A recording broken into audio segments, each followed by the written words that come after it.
नमस्कार दोस्तों, study time में आप सभी का बहुत बहुत स्वागत है। जैसा कि आपको मालूम है, हम आपके लिए पर्यावरण के सुपर नोट्स लेकर आए हैं और हमें ये भी पता है कि एग्ज़ाम में पर्यावरण से निरंतर प्रश्न पूछे जाते रहे हैं और आगामी परीक्षाओं में इनसे प्रश्न पूछे जाने हैं और इनमें पूछे जाने वाले प्रश्नों की संख्या में वृद्धि भी हो रही है। मध्य प्रदेश में होने वाली वर्ग 3 के एग्ज़ाम में तो पर्यावरण से ढेर सारे प्रश्न पूछे जाते हैं।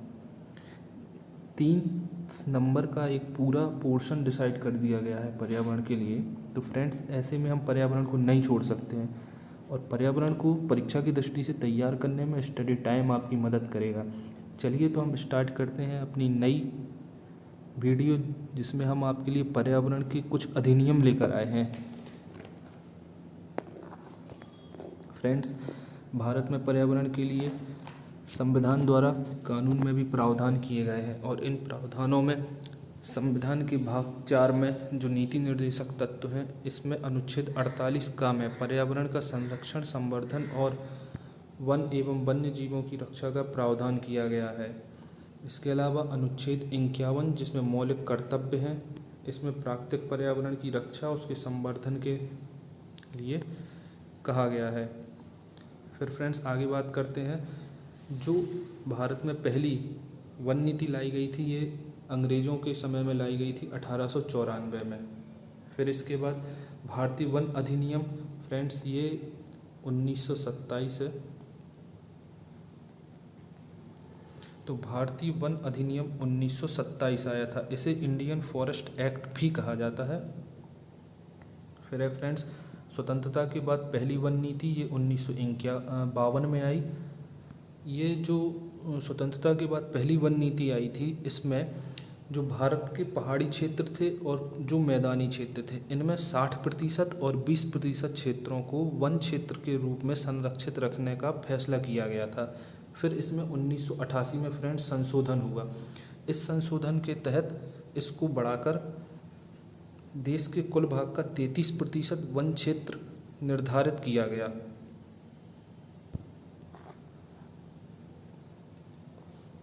आगे बात करते हैं एगमार्क एक्ट की।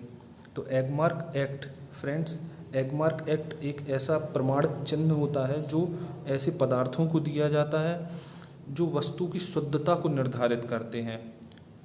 तो ये एगमार्क एक्ट 1937 में आया था। वन्यजीव संरक्षण अधिनियम, ये 1972 में आया। फ्रेंड्स, वन्यजीव संरक्षण 1972 जो लाने का प्रमुख कारण था, वो ये था कि जंगलों में निरंतर हो रहे जानवरों के शिकार, उनके व्यापार और उनकी कुछ जानवरों की प्रजातियों पर तो संकट ये आ गया था कि वो बिल्कुल ही विलुप्त हो गई थी। तो इसलिए वन्यजीव संरक्षण अधिनियम 1972 लाया गया। फिर बात करते हैं आगे टाइगर प्रोजेक्ट की। फ्रेंड्स, टाइगर प्रोजेक्ट ये बहुत ही सफल प्रोजेक्ट रहा। टाइगर प्रोजेक्ट के बारे में हम आपको बताएं कि टाइगर प्रोजेक्ट इसलिए लाया गया था क्योंकि भारत में उस समय टाइगर की संख्या में बहुत ही कमी हो गई थी और उसको नियंत्रित नहीं किया जा पा रहा था। तो इसलिए टाइगर प्रोजेक्ट के माध्यम से उस टाइगरों को संरक्षण में सहायता मिली, उनकी संख्या में वृद्धि की गई और अब स्थिति बहुत कंट्रोल में है। बात करते हैं वाटरशेड एक्ट 1977 की। तो फ्रेंड्स, जो वाटरशेड एक्ट 1977 है, ये जल प्रदूषण को नियंत्रित करने के लिए लाया गया था। फिर बात करते हैं वन संरक्षण अधिनियम 1980। फ्रेंड्स, वन संरक्षण अधिनियम 1980 वनों की कटाई को रोकने के लिए लाया गया। वनों की उस समय बहुत ही ज़्यादा अंधाधुंध कटाई हो रही थी और इससे पर्यावरण को बहुत नुकसान हो रहा था। तो उसे रोकने के लिए वन संरक्षण अधिनियम 1980 लाया गया, जो बहुत ही कठोर कानून के साथ लागू हुआ। फिर बात करते हैं वायु प्रदूषण निवारण और नियंत्रण अधिनियम 1981। फ्रेंड्स, वायु प्रदूषण अधिनियम लाने का मुख्य उद्देश्य ये था कि औद्योगिकों के करण के कारण और वाहनों से निकलने वाले धुएं के कारण वातावरण में बहुत ही ज़्यादा धुएं से प्रदूषण फैल गया था। तो इसको नियंत्रित करने के लिए वायु प्रदूषण अधिनियम 1981 लाया गया। फिर बात करते हैं केंद्रीय गंगा प्राधिकरण 1985। फ्रेंड्स, केंद्रीय गंगा प्राधिकरण 1985 में गंगा नदी को स्वच्छ बनाने के लिए काम किए गए। फिर बात करते हैं राष्ट्रीय गंगा बेसिन प्राधिकरण 2009 की। तो फ्रेंड्स इसके माध्यम से भी गंगा नदी को संरक्षण के लिए और उसके क्षेत्र को बढ़ाने के लिए, स्वच्छ करने के लिए काम किए गए। पर्यावरण संरक्षण अधिनियम 1986। पर्यावरण संरक्षण अधिनियम 1986 बहुत ही ज़्यादा इम्पोर्टेंट है फ्रेंड्स। इसे छाता विधान के नाम से भी जाना जाता है। परीक्षा में सीधा क्वेश्चन पूछा जाता है कि छाता विधान के नाम से किस एक्ट को जाना जाता है।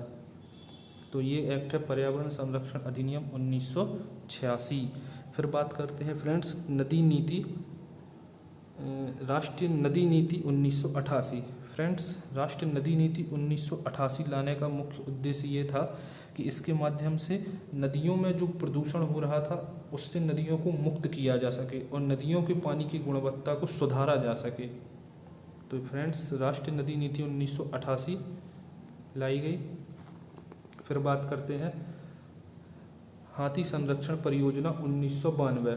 फ्रेंड्स हाथी संरक्षण परियोजना 1992 बहुत ही सफल परियोजना रही। इसके माध्यम से हाथियों की संख्या में बहुत ज़्यादा वृद्धि हुई।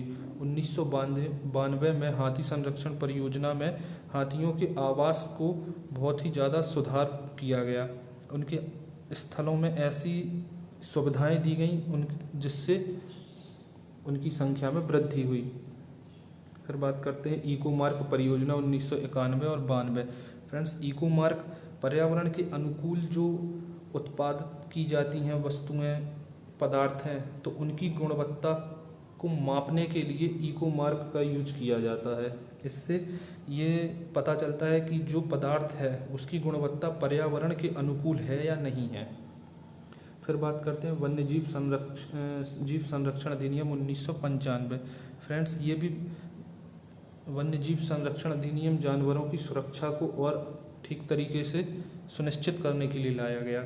फिर बात करते हैं राष्ट्रीय पर्यावरण ट्रिब्यूनल अधिनियम 1995। फ्रेंड्स ये पर्यावरण को बहुत ही ज़्यादा मदद दी गई इसके द्वारा। फिर बात करते हैं जैव विविधता अधिनियम 2002। जैव विविधता अधिनियम 2002। फिर बात करते हैं राष्ट्रीय हरित प्राधिकरण 2010।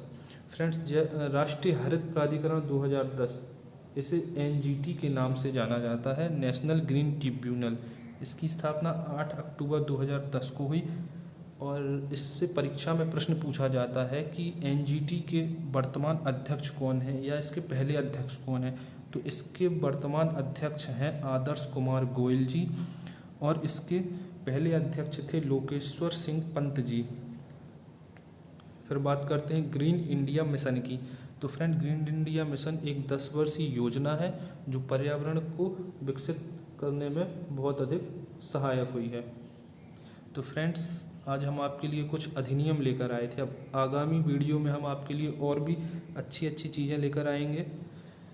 तो फ्रेंड्स स्टडी टाइम की पुरानी वीडियो को देखिए, वो परीक्षा की दृष्टि से बहुत ही महत्वपूर्ण है। और हमारे चैनल को लाइक करिए, सब्सक्राइब करिए, ज़्यादा से ज़्यादा शेयर करिए।